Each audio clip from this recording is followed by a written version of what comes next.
Assalamualaikum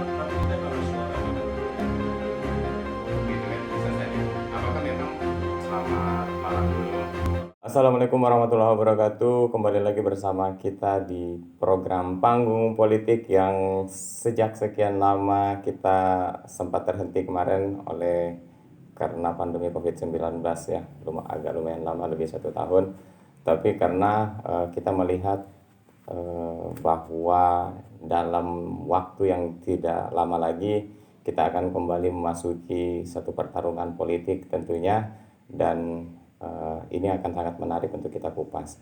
Nah, masih bersama saya Fadlul Kholik, dan di tengah-tengah kita ada Bapak Hendrawan Putra selaku salah satu anggota DPR di DPRD Kabupaten Pasir. Menariknya bahwa pada malam hari ini kita akan mengupas tentang siapa, tentang apa, dan bagaimana, dan harus apa nantinya Bapak Haji Hendrawan Putra ini ke depannya, tentunya bersama dengan perahu partai politiknya, yaitu Partai Demokrat. Yang pertama saya mengucapkan selamat malam dulu buat Bapak Haji Hendra. Jadi saya panggil Bang Hendra. Ya, siap. Kalau saya panggil Bang Haji nanti tersinggung, Bang Haji Romai Rama. Yang pertama tanya apa kabar dulu lah. Bagaimana kabarnya? Puasa seperti apa? Apakah semuanya baik-baik saja ini? Baik, alhamdulillah. Dalam bulan suci Ramadan ini, alhamdulillah kita semua sehat walafiat. Saya juga begitu, Bang Padel dan semua tim. Saya berharap kita semua bisa menjalankan bulan suci Ramadan ini dengan baik. Insya Allah segala amal dan perbuatan kita semua diterima oleh Allah Subhanahu Wa Taala. Itu juga harapan kami kepada Bang Padel, keluarga dan juga tim semua. Alhamdulillah baik, sehat walafiat, Bang Padel. Oke, untuk mengawali ini teman-teman sekalian, kita akan mencari tahu dulu sebenarnya siapa Haji Hendrawan Putra di tengah-tengah kita. Mungkin bisa diperkenalkan siapa beliau ini, kemudian posisinya sebagai apa, supaya bisa menjadi pengetahuan bagi teman-teman yang monitor kita. Baik, nama saya Hendrawan Putra. Sejak 2014-2019 saya mengikuti calon legislatif dan langsung mengikut Partai Demokrat pada saat itu, dan alhamdulillah terpilih pada saat 2014-2019 untuk pada saat itu berada di posisi Dapil 3 pada saat itu, yang sekarang mungkin berubah menjadi Dapil 1. Jadi saya Hendrawan Putra, mungkin sudah ada yang lebih kenal atau yang belum lebih mengenal. Cukup banyak yang kenal pasti. Lumayan kenal, alhamdulillah kalau banyak yang kenal. Dan saya tinggal di Tanah Grogot, lahir di Tanah Grogot, tinggal di Tanah Grogot, dan keluarga juga di Tanah Grogot. Anak saya dua, dan alhamdulillah sekarang sudah melanjutkan studi strata 2-nya di luar kota sana. Jadi kalau memperkenalkan diri, saya mungkin karena 2014-2019 sudah mengikuti, berikutnya lagi di periode kedua 2019-2024. Alhamdulillah masih diberi amanah oleh masyarakat tetap duduk di kursi DPRD Kabupaten Pasir, yang sekarang saya menjabat di Ketua Komisi 1 DPRD Kabupaten Pasir. Dan itu dengan perolehan suara terbanyak kalau saya nggak salah. Tidak juga terlalu banyak. Kalau untuk di Dapil 1 ya di Dapil sini ya betul. Kalau secara kolektif saya di ranking 3. Ranking 3. Ya secara global, tapi kalau untuk di Dapil 1 di tempat saya memang terbanyak. Ya alhamdulillah. Dengan perolehan suara begitu itu kita bisa mengambil satu lagi. Jadi karena kalau di Dapil 1 ini kita Demokrat mengambil 2 kursi. Karena perolehan suara kita yang signifikan juga. Sehingga kita dapat jatah 2 kursi. Dapat jatah 2 kursi. Ya, sama dengan posisi di Dapil 2. Itu begitu juga. Di Dapil 2 kursi. Saya rasa kalau perkenalan mungkin gitu ya pemerintahnya. Saya pikir cukup. Jadi teman-teman gini, bahwa pada saat ini beliau menjabat sebagai Ketua Komisi 1, Ya. Ketua Komisi 1 di DPRD Kabupaten Pasir. Tentunya dengan segudang progres yang harus menjadi tawaran menarik dan bisa diterima dan dirasakan oleh masyarakat Kabupaten Pasir. Nah, kita akan coba menggali ini bagaimana kemudian porsinya Bapak Haji Hendrawan Putra ini di legislatif selama 2 periode ini. Jadi ini kan masuk ke periode kedua ini ya, periode kedua. Bagaimana kemudian kontribusi yang mungkin sudah diberikan kepada masyarakat, kemudian apa-apa upayanya supaya ini bisa kemudian menyasar ke masyarakat segala program-program yang pernah ada. Baik, pada periode 2014-2019 saya jatuh di waktu itu pada saat diamanahkan oleh partai itu di Komisi 2 yang sekarang adalah komisi sekarang posisinya Komisi 3 yaitu Komisi 3. pembangunan. Ya. Pada saat di 2014-2019 karena memang adalah bidang pembangunan, lebih banyak berfokus pada tupoksi kita di bidang infrastruktur. Oke. Nah, untuk di periode kedua ini saya Ada peralihan kayaknya. ada peralihan, saya diberi amanah oleh fraksi melalui partai untuk menjabat di Komisi 1 dan alhamdulillah bisa mengambil Ketua Komisi 1 di bidang hukum dan pemerintahan.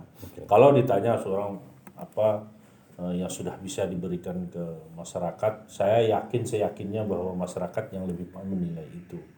Karena signifikannya suara itu harus diimbangi dengan balas budi kita kepada masyarakat. Betul. Saya berprinsip bahwa jangan sampai notabene masyarakat itu sering bermonotasi itu anggota DPR ini kalau ada maunya baru mau datang. Nah, DPR ini kalau sudah duduk lupa. Nah, ini memang kita tidak bisa juga menyalahkan masyarakat, mungkin karena pengalaman, mungkin karena yang lalu-lalu pernah dialami mereka. Tapi saya berusaha setiap saat turun ke lapangan, turun kepada masyarakat pada saat reses, bapak resmi maupun tidak resmi. Ya saya minta doa kepada masyarakat agar masyarakat bisa mendoakan saya. Mudah-mudahan bukan saya ini termasuk bukan orang yang lupa. Jadi turun memberikan satu konsekuensi. Karena suara ini jadi balas budi kita kepada masyarakat. Ini masyarakat. Ya alhamdulillah dari suara saya periode 2014-2019 itu dapil sini itu 1.800 lebih.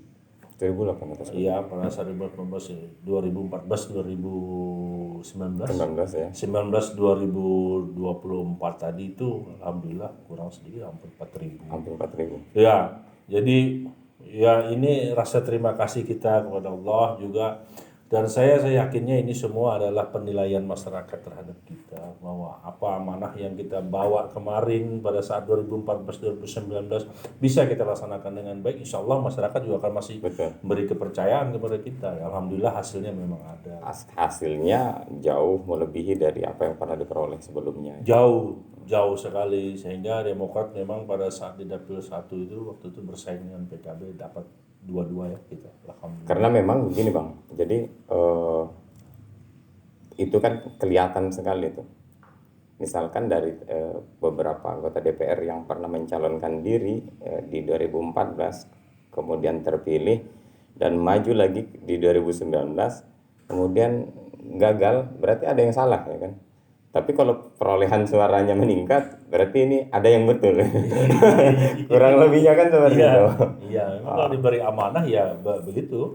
Kalau saya yakinnya memang masyarakat kan sudah pandai semua, masyarakat sudah pintar menilai kita.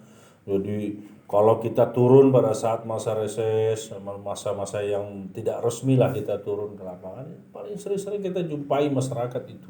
Betul. Jadi apa yang mereka sampaikan itu kan bukan yang kamuflase yang mereka sampaikan. Apalagi kita masuk turun ke desa-desa itu, masyarakat itu memang murni bahasanya. Kalau dia bilang, Pak, kami tolong dibantu. Betul. Pak, ini kesusahan kami. Kita langsung mengingatkannya kepada kita kemarin. Oh, aku datang ke sini, aku duduk di sini, aku duduk di DPR ini karena jasa-jasa mereka itu. Jadi ya kita harus kalau bahasa saya itu berbalas budi. Berbalas budi. Berbalas budi kepada mereka itu. Ya itulah perjalanan saya 2004, 2019, 2019, 2024. Prinsip itulah yang saya pegang sampai sekarang ini. Dan hasil dari serapan aspirasi ini kemudian dituangkan di dalam program atau Pokok pikiran. pokok pikiran yang kemudian bisa direalisasikan ke masyarakat kembali tentunya. Iya betul. Ya. Iya. Jadi memang menarik ini karena yang seperti saya bilang tadi kan ini kan persoalan kepercayaan publik terhadap kita kan, terhadap siapa yang mereka yakini memang mampu menjadi jembatan tentunya bagi kebijakan-kebijakan pemerintah mungkin melalui perpanjangan tangan DPR dan segala macamnya kan seperti itu. Karena memang saya mau coba mau mencoba mendapatkan gambaran sedikit tentang bagaimana sebenarnya pandangan dari seorang ketua Komisi 1 lah melihat roda pemerintahan hari ini, kemudian bagaimana sinergi yang terbangun ini kan sebagai fungsi DPR tentunya ya, bagaimana sinergi yang terbangun, kemudian bagaimana progres terhadap pemerintahan hari ini di Kabupaten Pasir. Jadi sampai dengan tahun kedua sejak kepemimpinan Pak Bupati kita yang mengusung Pasirmas itu, memang refleksi 1 tahun kemarin ini kita masih masa transisi di 2021. Nah kita nanti refleksi ini tahun 2022 ini. Jadi kalau ditanya sinergisitasnya dengan pemerintah, kita akan selalu mendukung upaya-upaya pemerintah melalui visi misi yang sudah menjadi ditetapkan, yang juga masuk dalam RPJMD yang sudah kita paripurnakan di DPRD. Jadi kita harus selalu terus bersinergi dengan pemerintah. Kalau nanti pemerintah bisa berbuat lebih banyak, kita akan mengapresiasi. Kalau memang pemerintah stagnan pada saat dia menyampaikan visi-visi stagnan, kita pun punya fungsi pengawasan kita. Selain legislasi dan penganggaran, kita juga punya supervisi sebagai tugas pokok fungsi kita. Jadi, nah ini refleksi 1 tahunnya nanti kemarin transisi, ya ini nanti tahun 2022, 2023 kita akan bisa melihat. Pertama yang kita nilai itu kalau pemerintah itu kita lihat dari serapan anggaran. Ya, serapan anggaran, dilihat dari serapan anggaran. Yang kedua itu adalah tentang kualitas dari serapan anggaran itu. Jadi kadang-kadang jangan sampai konotasinya anggarannya besar tanpa diiringi dengan kualitas yang bagus. Sama aja bohong ya. Sama juga. Iya. Ya. Jadi pemerintah. Dan saya masih yakin kalau seandainya sekarang karena masih ada tafsir yang berbeda tentang kepemimpinan Bupati ini tetap dilaksanakan pemilu 2024, ingin berlari cepat, itu ya kita harus juga semangatnya harus sama dengan pemerintah. Kita juga harus mendorong pemerintah, memberikan kritik, saran kepada pemerintah yang paling penting. Memang pada saat tahun penganggaran setiap pemanggaran LKPJ pasti kita memberikan rekomendasi kepada Bapak Bupati. Gitu. Jadi kalau ditanya sinergitas, kita harus tetap bersinergitas dengan tanda kutip. Di bagi sinergitas itu di situ ada tugas pokok fungsi kita sebagai pengawasan yang bisa suatu saat kita bisa memberi saran, kritik, arahan kepada pemerintah. Saya mau sebenarnya pengen sekali masuk ke isu sensitif, tapi kita skip. Saya mau fokus ke bagaimana seorang Haji Hendrawan Putra ini menatap pembangunan Kabupaten Pasir melalui bendera yang sekarang digunakan Partai Demokrat. Jadi 2014-2019 kita mendapat 5 kursi. 2019-2024 kita bertambah jadi 6 kursi. Ya. Peranan fraksi Partai Demokrat itu sesuai dengan arahan Ketua Umum, Ketua DPD, itu selalu dekat dengan masyarakat. Kita harus selalu mendekatkan diri dengan masyarakat. Apalagi di tengah-tengah pandemi kemarin, arahan-arahan pada Ketua Umum kami, AHY, Ketua DPD kami yang baru dilantik, Bang Irwan, itu selalu kita terapkan dalam setiap pokok-pokok pikiran kami. Sebagai contoh konkret kemarin kami lebih banyak mengarahkan pokok-pokok pikiran kami itu memberi kesejahteraan masyarakat. Contoh dana-dana hibah yang kami berikan, bantuan-bantuan stimulan yang kita berikan kepada masyarakat. Di dapil saya mengambil satu kasustik di daerah pemilihan saya, dan kebetulan memang tadi kalau kita balik ke balas budi tadi bahwa memang desa Muara Pasir sebagai salah satu contoh, ini salah satu contoh ya. Kasustik dari daerah-daerah lain juga ada. Itu mayoritas, mungkin Bang Padel tahu, mayoritasnya adalah nelayan. Di tengah pandemi itu luar biasa hebatnya ujian mereka yang mereka dapat, harga anjlok bermasalah. Disitulah fraksi Partai Demokrat sesuai dengan arahan Ketum dan Ketua DPD untuk hadir di tengah-tengah mereka. Apa yang bisa kita beri? Kemarin melalui pokok-pokok pikiran kita bisa menyerahkan bantuan-bantuan yang sifatnya bantuan teknis kepada mereka, baik itu fisik maupun materi mereka. Nah, kebetulan kemarin saya sudah turun ke lapangan pada anggaran tahun 2021-2022 sudah sebagai salah satu kasustik saja, kita sudah menyerahkan mesin untuk nelayan berjumlah 223 mesin. Cukup banyak ya. Cukup banyak, termasuk dengan alat tangkap mereka. Jadi kita jangan hanya bisa, tapi kita memberikan mereka ini dalam bentuk wujud nyata. Solusinya mereka bagaimana? Karena memang mayoritas nelayan di situ. Begitu juga daerah-daerah yang lain, Perpat, Sungai Langir, yang dampaknya lebih hebat mereka itu memang kemarin. Begitu juga petani-petani tambak, budidaya tambak, kita berikan semua subsidi-subsidi yang selalu mendekatkan gitu. Di kota Tanah Grobogan sini kita selalu beri stimulan untuk bantuan-bantuan kepada masyarakat, rumah-rumah, rehab-rehab rumah-rumah layak huni kita berikan kepada mereka. Ini sebagai wujud partisipasi fraksi Partai Demokrat untuk hadir di tengah-tengah pandemi ini tadi. Jadi kalau ditanya mengenai bendera fraksi Demokrat, dan saya yakin bukan saya aja, karena 6 fraksi itu, karena sesuai dengan arahan Ketum dan Ketua DPD, kita semua lini kita jalankan hal-hal sedemikian. Dan memang tantangannya semua lini juga pada saat pandemi ini kan luar biasa ya. Termasuk banyak ujian juga yang bagaimana anggaran kemarin sempat diturunkan, kemudian kita harus merumuskan sesuatu yang bagaimana ini tetap bisa menyentuh kepada masyarakat. Dan itu dilakukan dari penetapan anggaran yang dilakukan oleh DPRD tentunya ya, seperti itu. Nah ini jadi menarik karena kalau saya lihat ini kan saya melihatnya gitu bahwa per hari ini Bapak Haji Hendrawan Putra ini agak sedikit muncul dan sedikit mendominasi gitu. Yang saya maksud mendominasi ini peran-peran dan tugas-tugasnya itu muncul dan dirasakan oleh masyarakat. Itu yang kita pelajari sebelum kita meminta untuk menjadi narasumber ya kan. Apakah kemudian berangkat dari situ ada satu upaya yang akan dilakukan oleh Bapak Haji Hendrawan Putra, apakah mungkin meningkatkan semacam elektabilitas, kemudian ada mengunci satu, misalkan bisa saja sekarang ketua fraksi, kemudian ketua DPR kalau diizinkan, kan begitu kan, bisa saja. Apakah memang langkah-langkah yang sedang dilakukan ini adalah upaya untuk mewujudkan sesuatu yang mungkin lebih konkret daripada hari ini yang sudah diperoleh? Ya.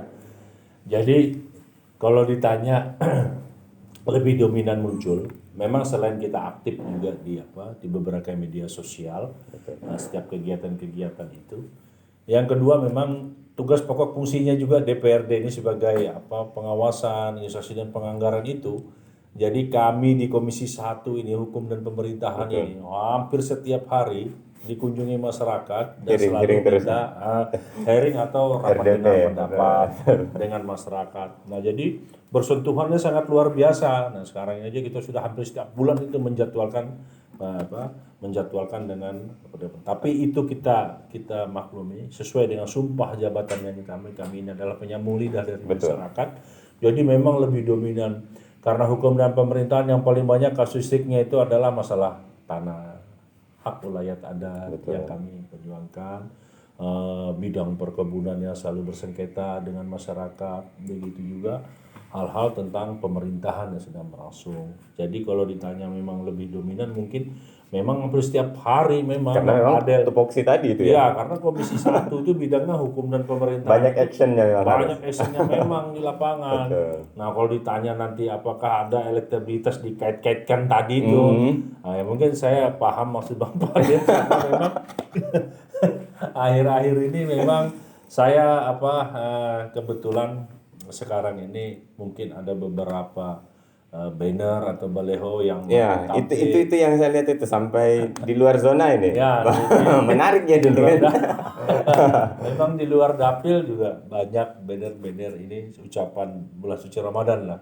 Ya mungkin menjadi tanah besar masyarakat. Ini meluas ini Karena kayaknya. ini sebarannya kok di luar dapil ya kan. Karena memang Bang Padel terkait dengan isu-isu yang ada ini, saya memang ucapkan bahwa saya sekarang ini dalam posisi mengikuti berkompetisi lah. Siap. Berkompetisi dalam pemilihan ketua DPC Demokrat Kabupaten Pasir. Jadi untuk meningkatkan elektabilitas itu ya selain kami ini juga punya program Demokrat ini ya. Demokrat ini punya program untuk brandingnya AHY itu terus kita naikkan karena memang elektabilitas AHY sudah naik, begitu juga brandingnya Bang Irwan ketua DPD yang mulai jadi makanya kami berusaha untuk branding itu biar elektabilitasnya terus naik terus. Nah, karena memang tekad kami untuk mensukseskan AHY untuk menjadi presiden 2024, Bang Irwan Peco tetap untuk menjadi ketua DPD dan tetap pertahankan kursinya di DPR RI. Ya, jadi kami 10 kabupaten kota memang harus semangat luar biasa, termasuk juga kami. Jadi karena penyebaran karena ketua DPC ini kan sekabupaten. Betul. Jadi karena sekabupaten ya harus di luar dapil ya, nanti masyarakat ini apa ada arahnya nih tahun 2024 ya. Nah, ya. Elektabilitas ya sambil-sambil lah itu biar orang tahu juga dapil. Betul. Karena memang apapun alasannya bahwa langkah-langkah. Saya juga sih sebenarnya kalau sesuai dengan judul kita per hari ini di dialog kita ini panggung politik ini kan memang menakar optimisme kan. Ya. Karena memang selentingan kan kita dapatkan itu. Sempat juga muncul di beberapa media online. Kemudian perlu rasanya kita memang harus takar-takar dulu. Optimisnya sampai di mana? Apakah coba-coba saja untuk maju ke menjadi Demokrat 01 di Kabupaten Pasir ini kan yang lagi center ini kan. Kemudian lawannya nih cukup tangguh saya lihat karena incumbent. Nah, teman-teman ini menarik. Artinya secara tidak langsung sebenarnya kita pengen memberikan gambaran karena jarang-jarang ada konstelasi yang di internal partai di DPC khususnya di Kabupaten Pasir, konstelasi politik di dalam satu partai yang cukup lumayan tinggi nih intensitasnya nih kan. Nah, inilah kemudian yang kita mau coba gali nih. Kita masuk ke sesi ini Pak teman-teman ya. Tadi itu kita coba cari gambaran-gambarannya dari sosok beliau. Bagaimana kemudian muara dari perjalanan yang telah disampaikan oleh Bang Hendra tadi, ada mungkin satu keinginan, satu niatan kemudian untuk maju menjadi Ketua DPC Partai Demokrat Kabupaten Pasir. Apa yang menjadi latar belakang kemudian kenapa harus berpikir untuk mengambil tongkat kepemimpinan ini? Apakah di kepengurusan Demokrat ini terjadi sesuatu yang mungkin kurang yang harus dibenahi dengan majunya Bang Hendra ini? Bagaimana? Ya, memang kalau ditanya harus dibenahi ya pasti kita sama-sama kontestan itu pasti ingin membenahi. Ada yang ingin membenahi. Bahwa kesempurnaan itu pasti ingin kita kejar walaupun tidak sepenuhnya sempurna.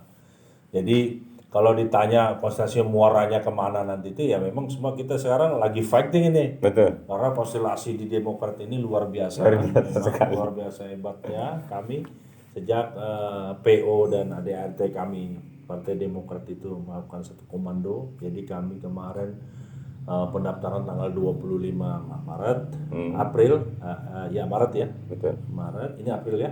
Ini apa? Dari 25 Maret 29 30 kami musyawarah cabang di Balikpapan. Itu saya ikut mendaftarkan diri dengan didukung oleh 6 dukungan pimpinan anak cabang. 6 dukungan Iya, dari 10 PAC yang dari ada. 10 PAC. Jadi kalau ditanya niatannya apa dan untuk apa, apakah yang ada ini sudah bagus. Bukti kita dari kepemimpinan Ibu Ridawati kemarin kita dari 3 ke 5. Ibu Ridawati kemarin ya 5 terus 5 ke 6 sekarang. 5 menambah. Siapa tahu kalau Bang Hendra yang pimpin bisa jadi 7 atau 12 seperti partai yang lain. Ya, kami Bang Padel, Partai Demokrat ini minimalnya kami mempertahankan dulu kursi yang ada ini. Itu yang paling logis. Itu yang lebih kami semangat kami mempertahankan yang ada ini. Ya syukur-syukur nanti kami akan fighting lagi di 2024 untuk bisa mengambil dua lagi. Dua lagi, betul. Maksudnya itu satu-satu untuk 2 dapil yang ada. Ya sekarang kan kami punya 2 kursi di dapil. Semua dapil ini diisi ya sama Demokrat? Iya diisi, hanya dapil 4 dan dapil 3. Yang 2. Longkali Ikis yang 1. Oh, yang 1. Sehingga target kami mudah-mudahan 2024 kami di dapil 1 dan 2 dari Grogol Kota dan Batu Kajang, Muara Samu dan Kuaro itu sudah 2 sehingga kami bisa menambah lagi yang ada di dapil 4. Dapil 4 Pasir Blengkong, Batu Ungau, dan Tanjung Harapan. Berikut juga Longkali dan Longikis. Tapi pada prinsipnya kami itu yang paling itu adalah mempertahankan. Paling logisnya itu mempertahankan kursi yang ada ini. Dapat 6, syukur-syukur sudah. Alhamdulillah banget itu kan. Buat kami 2024 tantangannya lebih berat. Betul. Itu tapi tidak menyurutkan kami untuk lebih semangat untuk bisa meraih lagi lebih daripada ini. Ini target. Betul. Target. Tapi ya tadi yang apalagi semakin ke sini banyak generasi muda yang mungkin kemudian tampil. Betul. Ini cukup mengkhawatirkan enggak ini, Pak? Betul, kami pun juga menargetkan bahwa Partai Demokrat ini sudah dari ketua umum kami itu sudah milenial. Iya, bahkan kami selalu disosialisasikan untuk branding kami sebagai milenial itu kami nanti menargetkan 60% itu lah. Tapi kalau Bang Hendra kalau dilihat orang masih milenial lah. Milenial lah. Jadi Bang Hendra gini, jadi ini kan menarik bahwa apapun alasannya memang ya perlu pembenahan. Perlu pembenahan inilah yang saya maksud tadi. Sama halnya mungkin kan bagaimana ketika Bang Hendra di 2014 kemudian bagus, di 2019 dipilih oleh banyak orang karena merasa puas. Tapi dengan Bang Hendra maju, apakah ini bertanda ada sedikit ketidakpuasan atau seperti apa ini? Jadi Bang Padel membenah tadi yang sebenarnya itu ya memang kita juga ingin membenah. Jadi salah satu program saya itu yang sudah sampaikan dalam visi misi saya di hadapan Pak Ketua Umum pada saat pimpin propertes itu, pertama kami menganggap bahwa memang realnya bahwa Partai Demokrat itu 2014 2019 itu unsur pimpinan. Di 2014 2024 kami ngambil lagi unsur pimpinan lagi. Unsur pimpinan. Nah, ini harus kita pertahankan terus. Hanya saja memang signifikannya kami selalu kursi sama. 2014 2019 kami sama-sama 5 kursi dengan Golkar. Hanya selisih suara kami hanya dapat wakil. Selisih suara saja. Betul. Kursi sama. Begitu lagi terulang lagi 2019 2024. Kami dapat 6, PKB dapat 6 tapi kita kalah suara. Nah, ini PKB mengambil pimpinan. Nah, mudah-mudahan kita bisa fighting lagi di 2024 agar bisa mengambil pimpinan itu. Terus yang kedua kalau ditanya membenah, kami terus terang aja Bang Padel bahwa dalam perjalanannya kami sejak 2014, 2019, 2009 lah dari sejak kepemimpinan ketua DPC yang kemarin itu ya. Salah satu program saya itu memang yang kami tuangkan itu kami harus mempunyai sekretariat yang permanen. Itu. Tapi kan selama ini kan kantornya megah-megah terus ya Demokrat. Ya, jadi Tapi pindah-pindah.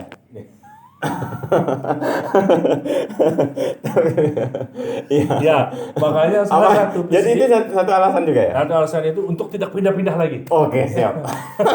Untuk tidak pindah-pindah lagi ya inilah Agak ya. keceplosan saya Ya, sebenarnya. tapi Tapi nggak betul. apa-apa, itu masukan. Kami benar saja.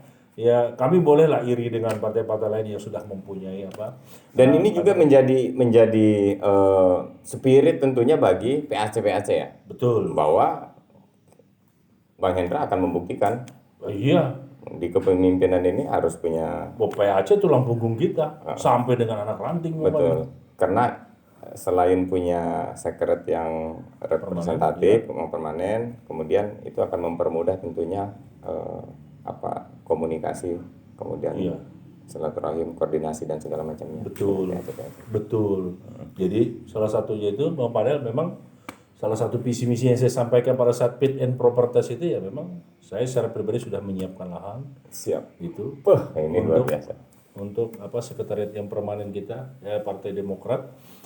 Jadi sekretariat yang akan kita bangun itu mindset saya ke depan itu bahwa bukan saja sebagai tempat administratif partai, Siap. tapi saya bisa berupaya bahwa kantor itu juga sebagai rumah rakyat di situ.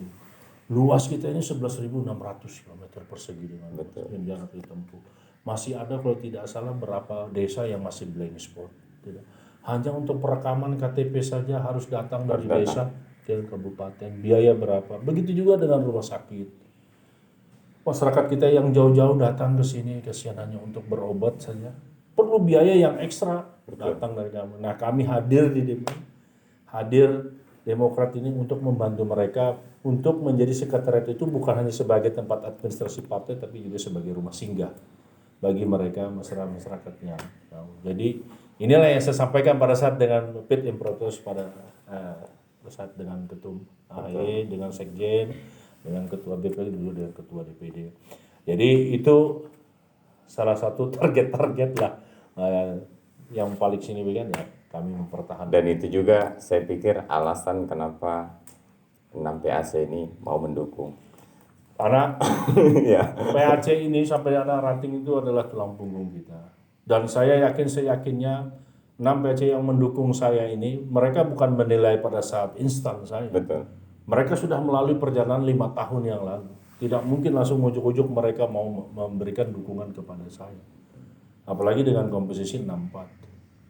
Tapi kuncinya tetap akan diputuskan Dituliskan oleh tim 5. Tim 5. Ya, tim 5 itu ketua DPD, Ya. sekretaris DPD provinsi, begitu juga dengan ketua umum, sekjen pusat dan ketua BPOKK. Betul. Mana ya itu di pusat. Nah, Itulah nanti yang akan kemudian merumuskan, menentukan berdasarkan dari hasil fit and proper test, kemudian dukungan yang lain. Iya, sebagai syarat pendukungan itu. dengan harapannya pasti dipilih. Optimis. Optimis. Kalau Bang Padel nanya dengan judul menakar, saya harus optimis. Mantap jiwa. Jadi betul. Optimisme itulah yang kita mau lihat sebenarnya. Dan optimisme itu sebisa mungkin jangan hanya beredar di partai. Tujuannya kita berbicara seperti ini supaya publik juga melihat. Betul. Kemudian ya kita menyajikan hidangannya nih, tinggal bagaimana masyarakat yang menikmati, menilai, menikmati. Iya. Seperti itu. Kemudian setelah proses sampai akhirnya menunggu keputusan dari tim 5 ini, apakah ada langkah-langkah yang lebih serius lagi untuk memastikan itu mengunci mati ini?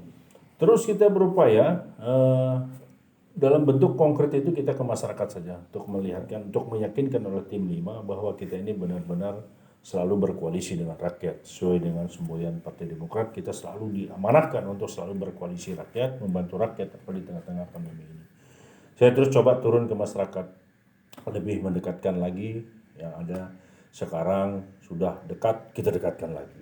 Yang kemarin jauh kita dekatkan lagi semua. Terutama kita selalu berkoordinasi dengan PAC, dengan nanti kita selalu berkoordinasi bagaimana. Nah, mudah-mudahan tim 5 juga bisa menilai. Selain itu juga kita aktif di medsos, untuk kegiatan-kegiatan kita, untuk bisa Ada tim sendiri yang ada tim sendiri yang nanti akan jalan, dan saya yakinnya objektivitas itu ada di tim 5. Jadi kalau ditanya optimis, pokoknya kita harus optimis. berani maju Berani maju itu berarti harus lah. optimis. Tapi kan tidak hanya diiringi oleh optimisme aja. Betul. Iya kan? Optimisme hanya kata-kata tanpa action juga. Saya yakin betul Pak Dewi ngomong tadi bahwa masyarakat disajikan ini masyarakat ya, kita sajikan biar masyarakat yang menilai gitu kan. Nah, sama halnya mungkin dengan tim 5. Bang Hendra mungkin sudah menyajikan dengan cara-cara, dengan bagaimana upaya mengayomi masyarakat tentunya. Ini akan jadi penilaian dari tim 5. Bang Hendra, saya pengen ini di ujung diskusi kita lah. Bagaimana sih harapannya Bang Hendra untuk Kabupaten Pasir tentunya ke depan? Jadi Ini sebelum saya tanya apakah Bang Hendra mau calon jadi bupati, maksud saya bagaimana sih melihat Kabupaten Pasir ke depan? Jadi begini, Om Padel, produk domestik regional bruto Kabupaten Pasir ini main di angka 70 sampai dengan 73% itu hasilnya adalah dari hasil pertambangan. Nah itu. Nah, kita ini berandai-andai tambangan ini yang akan datang kan itu kan yang tidak bisa diperbaharui kembali. betul. Sekalipun selama-lamanya pasti akan habis. Pasti Pasti. ya. Sekarang kita harus punya berpikiran ke depan untuk menggantikan ini. Ya. Apa sekarang? Nah, sekarang Pak Bupati Pasir tahun 2003 lebih orientasinya ke wawasan pertanian. Dalam yang lebih luas. Kita mendukung itu, mensupport itu. Jadi harapan saya itu sekarang bahwa bagaimana ke depan Kabupaten Pasir ini, kita sudah harus mencari alternatif lain untuk menggantikan produk domestik bruto kita itu. Kita kalau melihat dari postur tubuh APBD kita itu, sekarang pendapatan 1,7 turun sekarang 1,4 nanti 1,3, mainnya angkanya di situ saja. Mau ditopang sama pinjaman tapi nggak jadi kayaknya. Yang jelas kami sudah memberikan dengan pinjaman daerah itu sampai sekarang memang belum ada rekomendasinya. Saya yakin juga nanti Pak Bupati mungkin mengambil langkah-langkah konkret terkait itu. Melihat ini kan Bang, kalau sekarang sebagai antisipasi kehidupan pasca tambang lah bahasanya, diprioritaskan ke pertanian, tapi sampai hari ini PAD yang dihasilkan dari pertanian kan masih di angka jauh sekali, 14%. 12 sampai ya sekitar itulah. Iya. Ini kan bukan merupakan kontribusi yang cukup besar kan untuk dijadikan produk andalan lah bahasanya. Upaya-upaya itu pasti harus lebih matang. Kalau kita melihat per hari ini kan rasanya pertanian masih seperti itu saja gitu. Apakah kemudian apa yang konkret yang harus dilakukan untuk meningkatkan PAD dari sektor pertanian ini? Jadi pemerintah memang tahun 2023 kita nanti akan melihat, ini sekarang pemerintah lagi menyusun rencana kerja Renja, kita akan melihat yang nanti kalimatnya itu adalah berwawasan, orientasinya itu adalah wawasan pertanian dalam arti luas. Nanti kita akan lihat porsinya pertanian ini. Perkebunan, perikanan ini kan dalam pertanian dalam arti luas. Betul. Itu kita lihat porsinya nanti ke depan sebenarnya berapa sih yang diporsikan untuk wawasan untuk pertanian ini dalam arti luas ini. Nanti kita akan melihat porsinya. Jadi kalau pertanian itu nanti kita untuk menggantikan pasca tambang itu memang perlu waktu yang panjang untuk itu. Tapi kita harus berorientasinya sudah mulai sekarang, pada yang orientasinya itu sudah mulai sekarang. Kalau udah sekarang kapan lagi? Betul. Ya kan, kita perkebunan kita luas, ya kan. Saya sempat iri, contoh aja dengan Kalimantan Selatan. Kalimantan sekarang sudah mereka dari hulu sampai hilir untuk sawitnya sudah ada. Itu contoh aja di Kalimantan Selatan sudah punya minyak goreng merek Alif itu. Betul. Merek Alif itu mereka produk dari sana. Sini belum Nah, ada. kita belum. Nah, kita ini memang dari hulu ke hilir, hulunya yang sudah banyak, hanya hilirnya belum. Begitu juga produk-produk yang lain. Ada persoalan-persoalan kalau karena ada juga perusahaan punya kebun nggak punya pabrik, ada pabrik yang nggak Ya, punya punya kebun. kebun. Ya. Nah, ini kan menjadi salah satu kendala ini Iya, sebenarnya. memang sudah menjadi cermin kita pada saat 2014-2019 itu.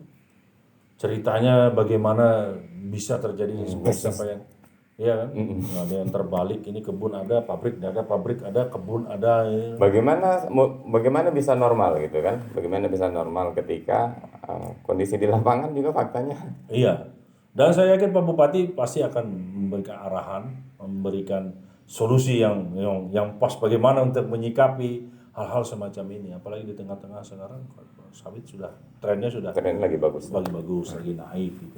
Saya Harus yakin ada, memang harus langkah-langkah ada konkret political will dari Pak Bupati pimpinan, khususnya, iya, dari pimpinan ya, iya betul. untuk bagaimana menertibkan persoalan perkebunan. Ya di situ fungsi DPR juga. Jadi bagian fungsi DPR untuk memberi saran, arahan sebagai fungsi pengawasan dia untuk memberi arahan ke situ bahwa Pak Bupati, wakil dan semua stakeholder yang ada di situ orientasi untuk 2023 dan wawasan pertanian dalam arti luas itu tidak hanya diiringi dengan simbol visi misi, skala prioritas, kawasan, tapi juga dengan angka. Nah, kalau tidak ada dengan angka ya begitu-begitu aja. Grafiknya harus lebih baik lah. Ya, kalau hanya itu aja ya nanti angkanya nggak ada ya percuma juga kita. Mainnya nanti PDRB-nya pasti 12, 13, 14 itu aja mainnya. Begitu aja karena tambang kan masih yang dominan. Masih cukup, betul. Iya, itu Bang Pada. Bang Hendra, ini saya terima kasih banyak. Ini luar biasa nih. Saya mau tanya tentang 600M, tapi di lain session ya teman-temannya. Karena ini di luar konteks Partai Demokrat. Ada yang menarik di persoalan itu. Bang Hendra, terakhir mungkin pesannya untuk masyarakat Kabupaten Pasir yang menyejukkan di bulan suci Ramadan. Kita sama-sama, saya yakin ini apalagi 10 malam terakhir malam ini. terakhir kita banyak-banyak istighfar. Apalagi kami yang berkompetisi ini, Betul. ya nanti ini banyak-banyak istighfar. Banyak zikirnya ini. Kita harus banyak-banyak beristighfar, insya Allah bulan-bulan suci Ramadan ini menjadikan kita orang yang lebih bertakwa dan saya yakinnya kita pun bisa menahan diri segala sesuatunya. Nah, nanti ujung-ujungnya kan nanti kita bawa ikhlas lahir batin pada 1 Syawal itu tujuan kita semua. Nah, jadi refleksi pada diri sendiri aja yang lagi berkompetisi lagi panas-panasnya harus kita redam dulu banyak-banyak istighfar. Jangan sampai kontestan ini semua panas jadi akhirnya Buyar nanti suasana anunya ya, suasana Ramadannya. momen Ramadan ini kita jadikan sebagai momen yang betul-betul tadi bilang paling menyejukkan. Saya menyerahkan diri sepenuhnya, Allah sudah menulis siapa yang menjadi pucuk pimpinan di sini. Di tengah kita selalu berikhtiar, kita berdoa. Insya Allah apa yang dituliskan Allah di atas sana itu jatuh ke saya itu lah.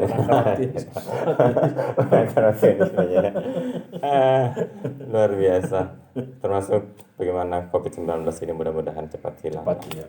Masyarakat booster wajib nih. Master. Udah dapat THR. Bang Hendra, saya terima kasih banyak Bang Hendra ya. Terima kasih, ini satu kesempatan yang luar biasa saya bisa ngobrol langsung. Karena biasanya kita ketemu kalau kadang-kadang di DPR, DPI gitu.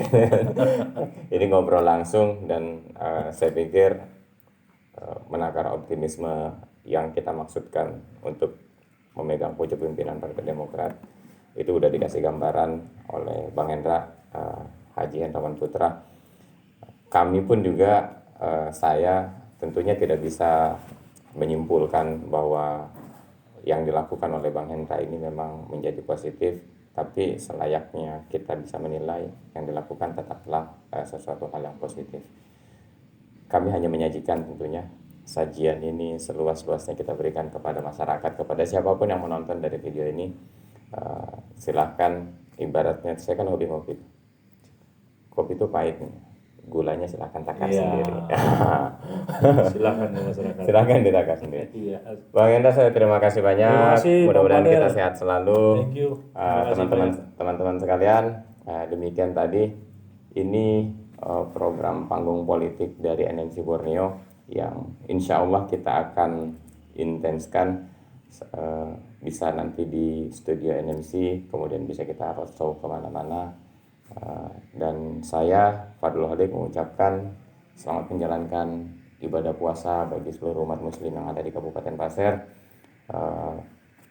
Mudah-mudahan apa yang diharapkan dalam 10 malam terakhir ini, kemudian menuju 1 Syawal nanti, bisa diperoleh dengan terus mendekatkan diri kepada Allah Subhanahu wa Ta'ala. Amin. Saya mengucapkan terakhir, jangan pernah mimpi tentang sebuah perubahan kalau tidak melakukan apa-apa. Assalamualaikum warahmatullahi wabarakatuh.